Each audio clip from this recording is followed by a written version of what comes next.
Growing up in Virginia. Albemarle County, lying in the shadow of the Blue Ridge Mountains, was still wild and thinly settled country when William Lewis went off to the wars in 1776.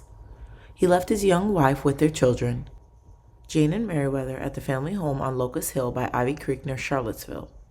He served as a lieutenant, receiving no pay and providing his own equipment. That was the way Virginians felt about liberty in 1776. When he came home on leave in 1779, he contracted pneumonia and died. Later, his widow married John Marks and the family moved to frontier lands in Georgia. There were now 5 children in the family: Jane, Meriwether, and Reuben Lewis, and John Marks' 2 children, Mary and John. They were all growing up together on the edge of the Indian-infested wilderness. One night, when they were camping, there was a big scare, an Indian attack. In the wild confusion, Meriwether was the only one with enough presence of mind to empty a bucket of water on the campfire so that they could not be seen by an enemy lurking in the forest darkness. Meriwether loved the woods. When he was 8 years old, he would go with the hounds on a coon hunt at night with torches. Neighbors said that when a treed coon saw him aim his gun, the coon would holler, "Don't shoot, Meriwether, I'll come down." Then they would slap each other on the back and roar with laughter. It was an old frontier joke that was often told about a good hunter. Meriwether began to shoot up lean and lanky as a cornstalk. Tommy was learning about something besides coon and possum hunting, said Mother Marks in her determined way. So he went back from the border country to Charlottesville, where his uncle arranged for him to go to school of that excellent scholar and kindly gentleman, Parson Matthew Maury. Meriwether took his studies seriously, as he had coon hunting. In the next few years, under one teacher and another, he studied the hodgepodge of subjects that made up the education of a Virginia gentleman of that day. He studied history, Latin, geography, and mathematics, with a little botany and good manners thrown in. His spelling always remained personal and imaginative. He would spell some words 3 or 4 different ways, all of them wrong. School vacations he loved to spend alone in the woods, drinking in the magic and mystery of their ancient peace and beauty. He liked to blaze a westward trail alone in an untrod wilderness. When he was 18 and through with schooling, he brought his mother back from Georgia to the old home at Locust Hill. It was a tradition of Virginia families that a young gentleman should choose as a profession the law, medicine, or the army.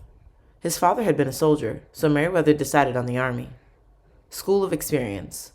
When President Washington called for volunteers to put down the Whiskey Rebellion, Meriwether volunteered in the Virginia militia as a private and marched to Pittsburgh. The angry distillers of corn whiskey dispersed to set up secret stills in the vastnesses of the Alleghanies. The so-called Whiskey Rebellion was put down without firing a shot, and the government was safe. Meriwether was then transferred to the regular army. It was a school of action and experience in which he would learn much that he would need to know in the great adventure for which destiny had chosen him. Soldiers were needed in the wild Northwest Territories where Indians were raiding the backwoods settlements and stations, burning and scalping, in a last fierce effort to hold the forest homes of their ancestors. General St. Clair had led a poorly equipped and ill-provisioned expedition against the Indians, which had ended in defeat. After that disaster, President Washington put his old Revolutionary General Anthony Wayne in command of the Western Army to clear the Northwest of the Indians. This was Mad Anthony Wayne, who had taken Stony Point with the bayonet on a dark night long ago. Now his first job was to build an efficient fighting force out of the discouraged veterans and shiftless volunteers of St. Clair's army who still remained at Pittsburgh. First of all, there must be discipline. There was daily drill in all sorts of weather, inspections and practice in the manual of arms. The pleasant custom of sleeping on guard duty was discouraged by a prescribed number of lashes on the bare back of the offender. There was no more talking back to superiors by independent privates, no more backslapping or poking of officers' noses by easygoing frontier militiamen. Young Lewis learned how, with axes and plenty of timber, to put up a weatherproof, bulletproof fort in the shortest possible time. He learned how an army can move warily through the wilderness without being surprised from front or rear. When the army was ready, General Wayne put on a vigorous campaign in the forests of northern Indiana. At the Battle of Fallen Timbers, he decisively defeated the Indians under the great Chief Tecumseh. In this campaign, Lewis renewed an old-time friendship with William Clark of Kentucky, the brother of George Rogers Clark of Vincennes and Kaskaskia fame.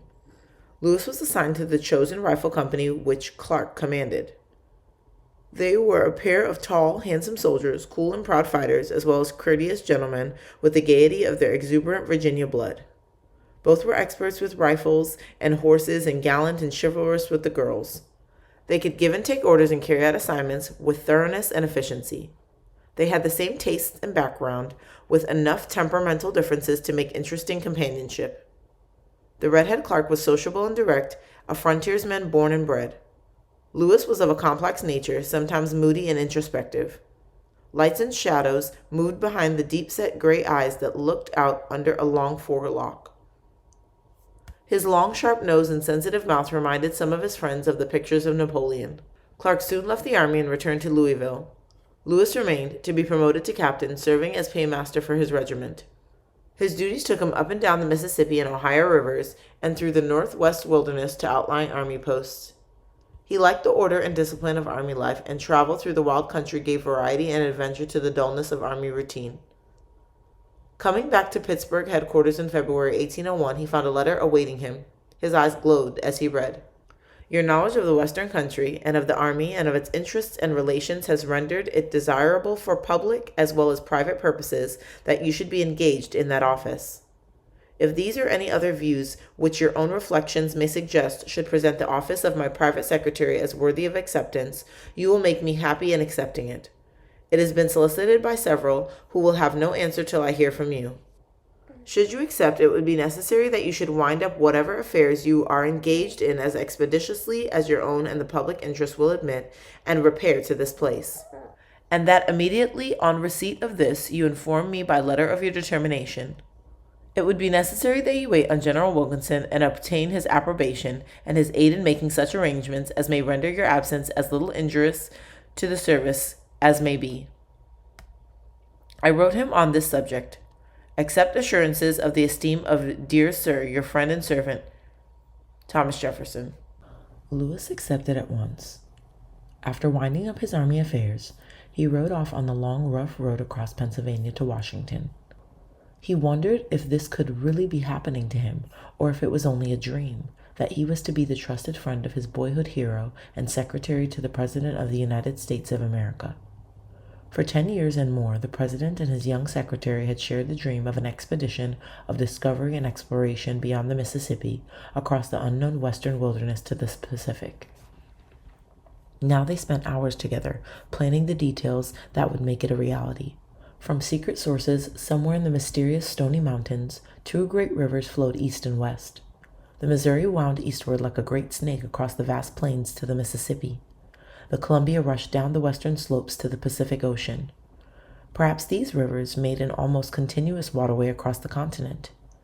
What did all the vast wilderness between contain? No one knew. Lewis estimated the costs of equipment and supplies, planned the route and timing, and the number of men required. The president procured an authorization of the expedition from Congress for the purpose of extending the external commerce of the United States, and an appropriation of $2,500. The real purpose was to be kept a secret. On an expedition so hazardous, it was clear that there must be two leaders so that, in case something should happen to one, the other could carry on. Lewis thought of the young men of action he had known who were capable and courageous under fire and in difficulties. Who but red-headed Lieutenant William Clark? With the president's approval, Lewis sent off a letter to his friend in Louisville, explaining the expedition and asking Clark to share the command. He wrote, If there is anything in this enterprise which would induce you to participate with me in its fatigues, its dangers, and its honors, believe me there is no man on earth with whom I should feel equal pleasure in sharing them as with yourself. Would William Clark go? Would a duck take to water? Would a young Kentucky thoroughbred race? My friend, I can assure you that no man lives with whom I would prefer to undertake and share the difficulties of such a trip than yourself. My friend, I join you with hand and heart, wrote back Billy Clark to his old comrade in arms. The War Department refused to appoint Clark a captain, making him a second lieutenant in the artillery. But always on the long journey it was Captain Clark with Lewis and the men, and the two stood equal in rank and undivided in spirit throughout the great adventure.